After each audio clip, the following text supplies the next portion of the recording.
તો ગાંધીનગરથી Indian coast guard દ્વારા પ્રેસ કોન્ફરન્સ કરવામાં આવી રહી છે, સીધા ત્યાં જઈએ। मैन के साथ करे थे, जिसमें हमें खुशी है कि उनके जो लोकल लीडर्स हैं, उनकी फिशरमैन एसोसिएशन है, उन लोगों के भी जो लीडर्स हैं वो हमारे पास आए, उन्होंने हमारी बात सुनी और हमने उनको ये बताया कि भाई आप थोड़ा आ ही जाइए अंदर।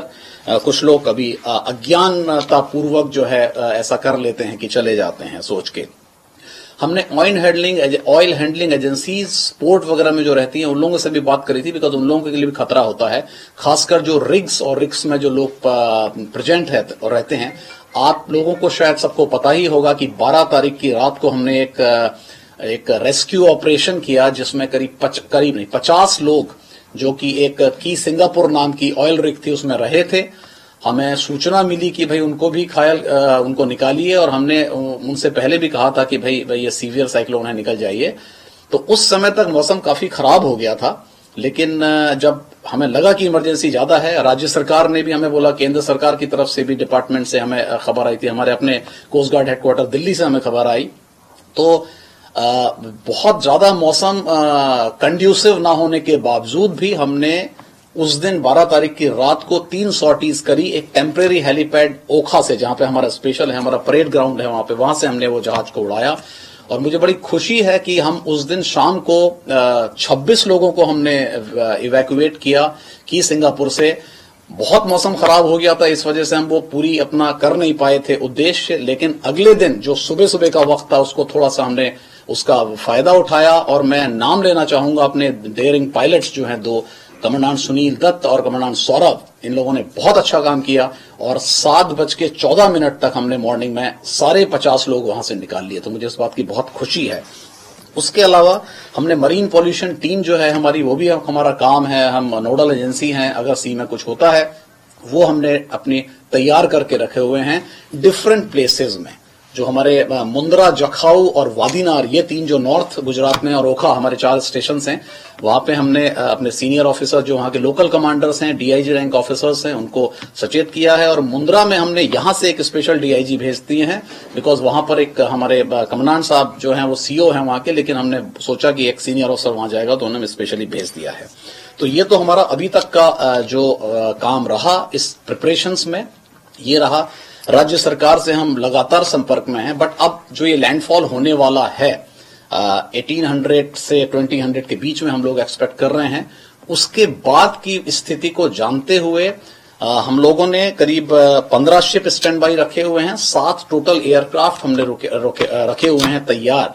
जो हमारा स्टेशन है कोस्ट गार्ड एयर स्टेशन दमन, वहां पर भी हमने स्पेशल 4 डॉर्नियर और 3 हेलीकॉप्टर्स दूसरे रीजन से मंगा के भी रखे हैं। अगर जरूरत पड़ी तो हम उनको भी डिप्लॉय करेंगे।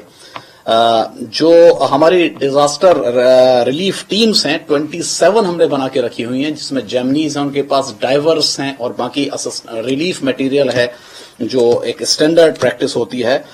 53 OBMs जो ऑनबोर्ड इंजन्स होते हैं जहाज के, कभी हमें OBM निकाल के कहीं और लगाना पड़ा, अगर फ्लडिंग होती है कहीं पर लोअर एरियाज में, उसमें ऑपरेट करनी पड़ी जहाज।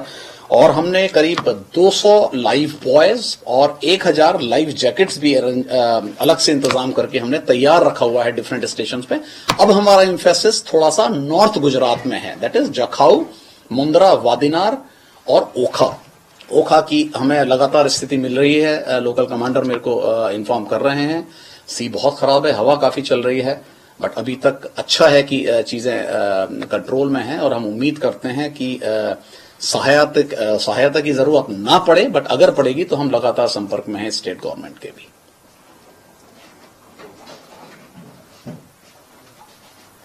सर, जिस तरीके का सीन था, जो ऑपरेशन किया, आपके लिए कितना चुनौतीपूर्ण था? क्योंकि जो दायरा है साइक्लोन का काफी बड़ा है, स्पीड भी काफी चल रही है, और खासतौर पर आफ्टर साइक्लोन जो भी आपकी तैयारी या प्रिपरेशन है वो किस तरह से?